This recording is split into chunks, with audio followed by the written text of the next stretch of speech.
जानते हैं चंद्रमा पर सबसे पहला पैर किसने रखा था? क्या आपको ये पता है कि चंद्रमा का हमें हमेशा एक ही हिस्सा क्यों दिखाई देता है? ठीक है, तो आज हम आपको इसके बारे में बताएंगे, तो बने रहिए वीडियो के अंत तक। देखिए, चंद्रमा का हमें हमेशा एक ही भाग क्यों दिखाई देता है इसके बारे में हम जानेंगे, लेकिन इससे पहले थोड़ी सी मैं आपको जानकारी दूं। देखिए, सबसे पहले चांद पर एक कुत्ता भेजा गया था जिसका नाम था लाइका। क्या नाम था? लाइका। देखिए, अपोलो मिशन के अंतर्गत एक यान भेजा गया था जिसका नाम था अपोलो। क्या नाम था?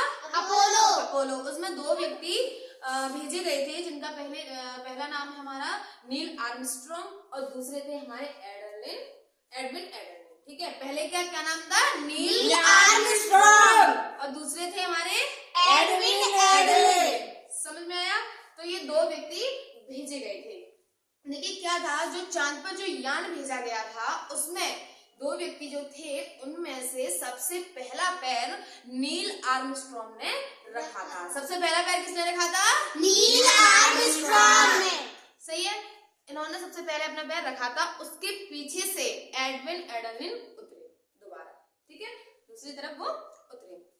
तो देखिए, जो चांद पर जो यान भेजा गया था अपोलो, वो भेजा गया था चांद की दूसरी तरफ, दूसरे हिस्से की तरफ भेजा गया था। देखिए सबसे पहले पैर उन्होंने ही क्यों रखा उन्होंने? भाई दूसरे जो थे वो भी रख सकते थे, पहला पैर उन्होंने ही क्यों रखा? क्यों? क्योंकि देखिए, वो ना एक बहुत बड़े वैज्ञानिक थे। क्या थे? वैज्ञानिक थे। देखिए, वो बहुत बड़े वैज्ञानिक थे और मतलब कि उन्होंने कोई डर न महसूस करते हुए वो चांद पर उतरे। सबसे पहला पैर उन्होंने ही रखा था। फिर पीछे से एडविन एडरलिन उतरे। भाई ऐसा भी तो हो सकता था दूसरे नंबर पहले एडविन एडरलिन भी तो उतर सकते थे, वो क्यों नहीं उतरे? क्या पता ऐसा भी हो सकता है कि उनके मन में या उनके अंदर कोई डर हो कि भाई चांद पर उतरे कुछ हो ना जाए, कुछ विस्फोट ना हो जाए, कंपन ना होने लगे। ये ऐसा भी हो सकता है ना, उन्हें डर महसूस हुआ हो। तो इस वजह से सबसे पहले वो उतरे बहादुरी बन के, है ना। तो सबसे पहले कौन उतरा था? Neil Armstrong. समझ में आया? सबसे पहले कौन उतरा था? Neil Armstrong. ठीक है, तो इसी वजह से इनका आज तक नाम लिया जाता है कि वो सबसे पहले व्यक्ति थे जो उतरे थे चांद पर। समझ में आया इतनी बात? अब हम बात करते हैं कि हमें हमेशा चांद का एक ही हिस्सा यानी एक ही तरफ का हिस्सा क्यों दिखाई देता है। यही है ना हमारा टॉपिक। तो बात को पहले समझना मेरी। देखो, आप लोग बैठे हैं, मैं यहाँ खड़ी हूँ, सही है, मान लीजिए। तो देखिए, आप मुझे अभी इधर का ही देख सकते हैं ना, पीछे का तो नहीं देख सकते ना, लेकिन जब मैं घूमूंगी तो आप देख सकेंगे ना। देखिए, जैसे मैं घूम रही हूँ, जैसे मैंने ये घूमी, ठीक है, तो आपने मेरे चारों तरफ का देखा। आप लोगों ने मुझे देखा चारों तरफ का। क्यों? क्योंकि मैं घूम रही हूँ, आप स्थिर हैं, आप बैठे हैं, आप एक जगह बैठे, आप नहीं घूम रहे। मैं घूमी तो आपने मुझे चारों तरफ देखा, मैंने आपको नहीं देख पाया चारों तरफ, मैंने तो आपको एक ही तरफ देख पाया। ठीक है, क्यों? क्योंकि ये तो आप तो स्थित एकदम, है ना। मैं घूमी तो आपने मुझे चारों तरफ का देख लिया। तो देखिए, आप मेरी बात को अच्छी तरीके से समझना। अब मैं आपको उदाहरण की तरफ समझाऊंगी अच्छे तरीके से, आप क्लियर करके ध्यान से देखिए। आ जाओ, तुम आ जाओ, एक बच्चा आ जाओ। हाँ, तुम आओ, तुम आ जाओ। देखिए, जैसे मान लीजिए ये चांद है, समझ लीजिए, बात को समझना सिर्फ। ये चांद है, मैं पृथ्वी हूं, मान लीजिए। अब ये घूमेगा, घूमो जरा,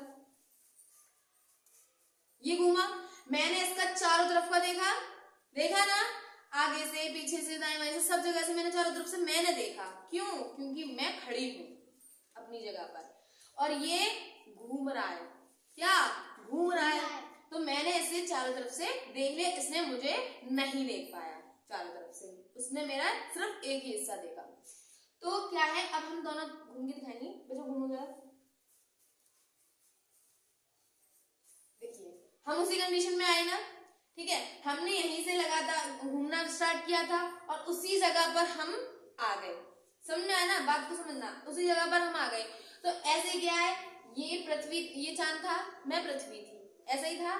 तो पृथ्वी भी ऐसे घूमी और वहीं आके रुकी उसी जगह पर, और चांद भी घूमा तो भी उसी जगह पर आया।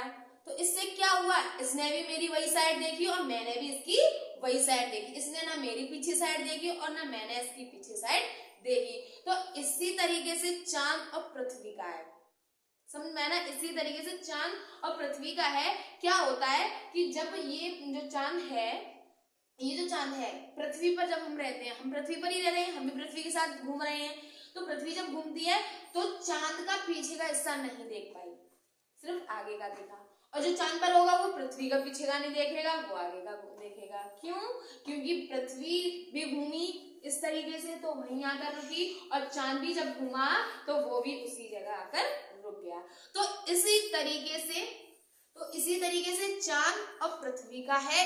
तो पृथ्वी जब घूमती है तो चांद भी घूम रहा है भाई, और जब वो रुकते हैं उसी कंडीशन में आ जाते हैं तो उसी का वही हिस्सा एक देख पाते हैं, वो पीछे का हिस्सा दूसरा तरफ का हिस्सा देख नहीं पाते हैं। तो यही कारण था इसके पीछे का। इसी कारण हमें हमेशा चांद का एक ही हिस्सा दिखाई देता है, पीछे का हिस्सा दिखाई नहीं देता है। समझ में आया ना?